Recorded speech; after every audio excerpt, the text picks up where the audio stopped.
Alors cette nomination, c'est une grande fierté. Une grande fierté pour moi en tant que DRH, mais aussi une grande fierté à titre personnel. Nos premiers échanges avec Holy Calls, c'était 2020. Et dès 2021, avec Nicolas Namias et le CDG, nous signions la charte de l'autre cercle. Cette nomination, c'est donc aussi la reconnaissance d'un engagement très fort.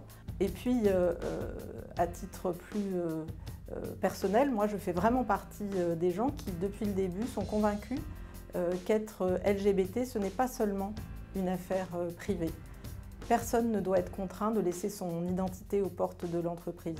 Tout le monde doit pouvoir se sentir libre d'être lui-même au bureau et d'être en sécurité. C'est important d'avoir des rôles modèles, notamment chez les dirigeants, parce qu'aujourd'hui, encore, une personne sur deux LGBT n'est pas visible au travail.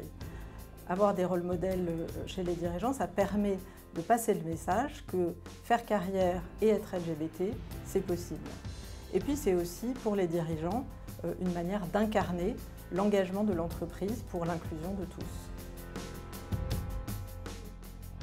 Alors je voudrais d'abord rappeler que nous pratiquons une politique tolérance zéro vis-à-vis des actes de harcèlement ou des comportements homophobes. À titre d'exemple, nous avons mis en place un système d'alerte avec un bouton Stop Discrit sur le Purple Center de l'intranet. Mais ce qui est important, c'est aussi la sensibilisation de tous nos collaborateurs. Nous avons diffusé par exemple un guide à la fois en France et à l'international sur cette thématique.